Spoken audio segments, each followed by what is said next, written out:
What is poppin', y'all? Welcome back to another YouTube video. Today we're taking a look at another indie animation which is making their way onto the scene. The pilot for Cliffside has just been released, and it is our second cowboy-based indie animated project, indie animated show, but it does take a little bit of a different approach.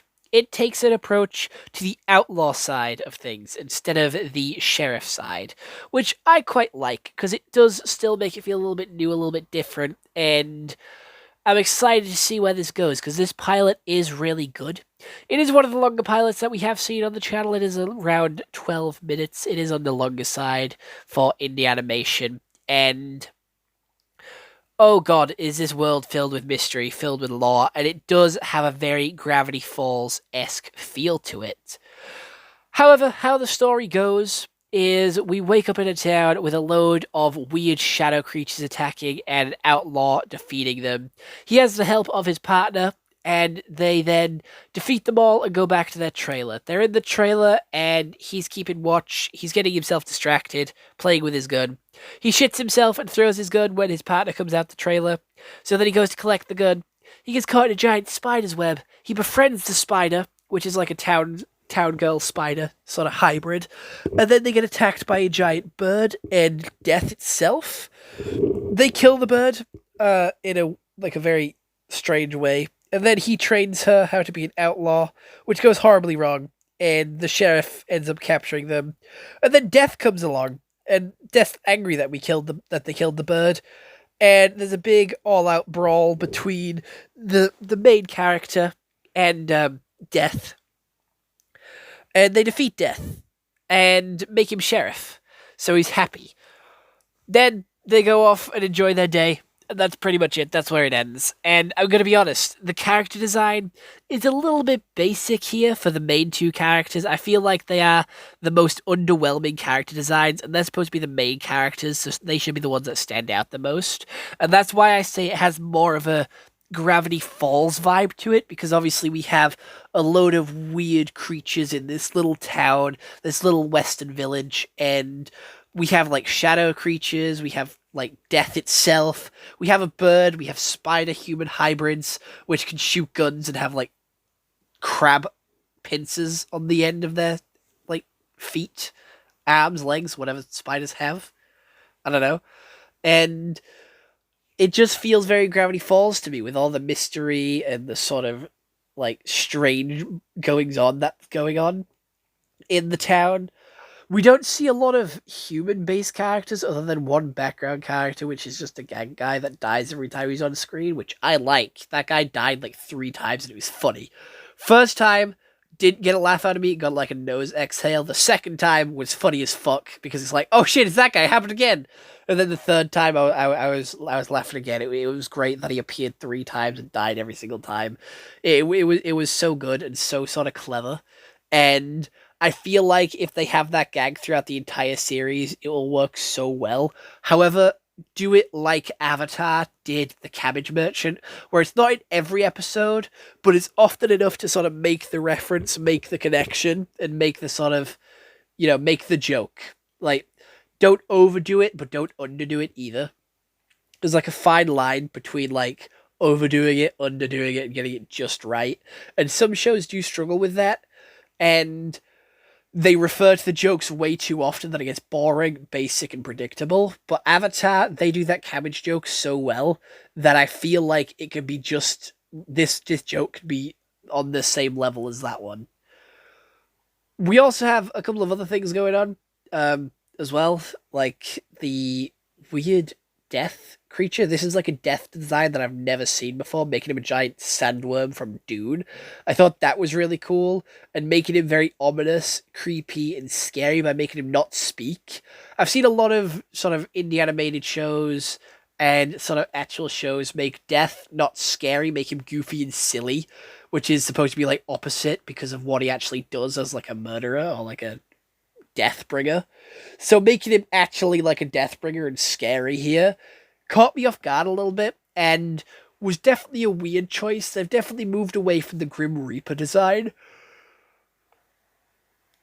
and more into like a sandworm design, which feels still weird to me, but I like it because it's like its own custom design. It's got its own feel, its own vibe to it, which is beautiful. And that's what indie animation is all about. You gotta have your own sort of designs, your own sort of ideas, and sort of make it your own, but also make it stand out and out there.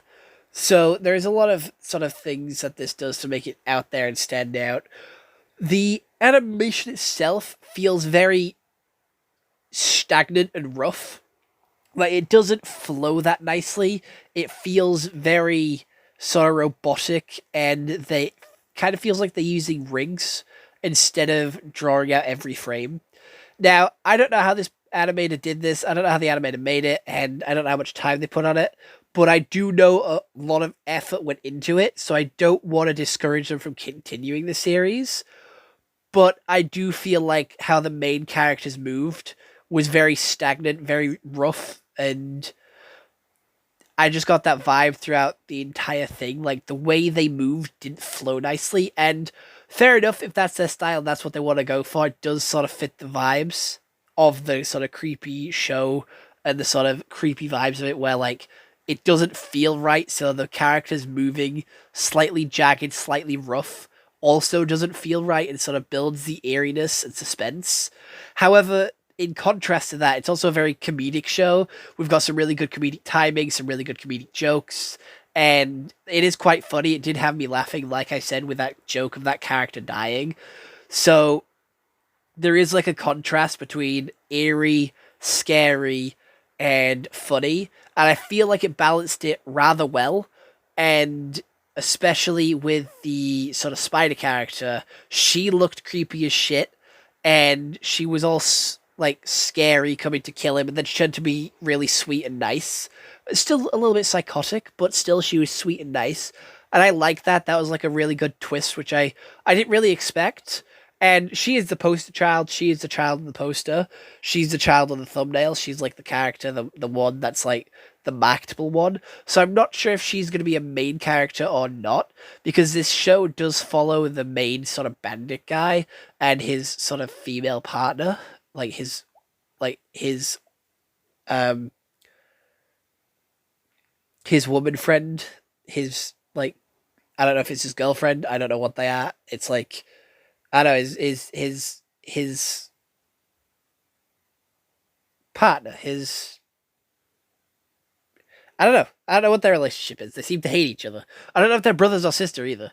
They look very similar in like art style wise, like character design wise, so they could be brother and sister.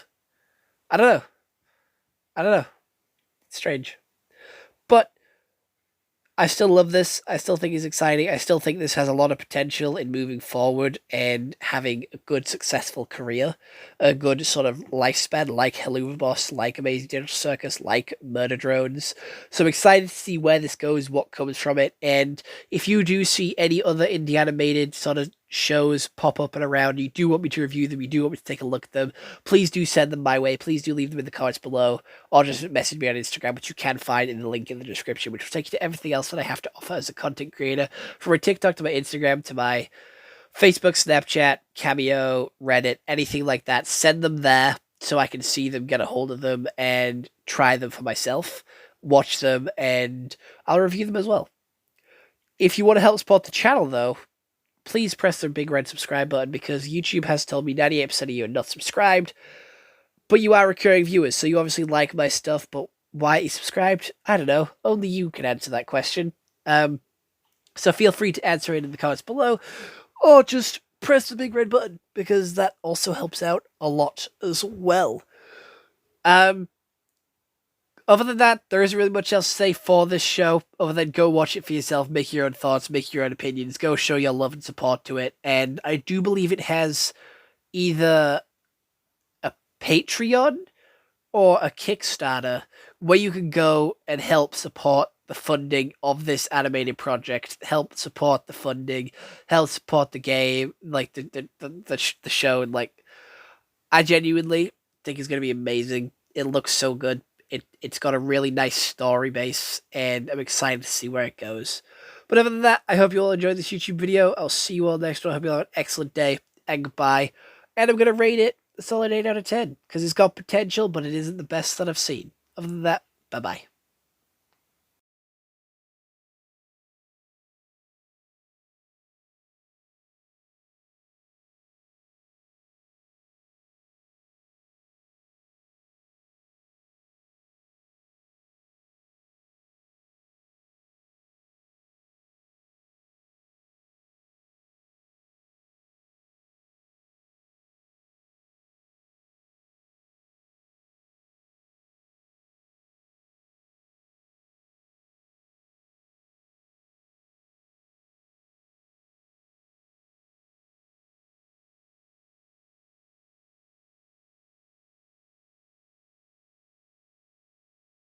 What are you still doing here? The video ended a while ago. Click off, go watch another one. Preferably one of mine, because that's how the algorithm knows that you like my content.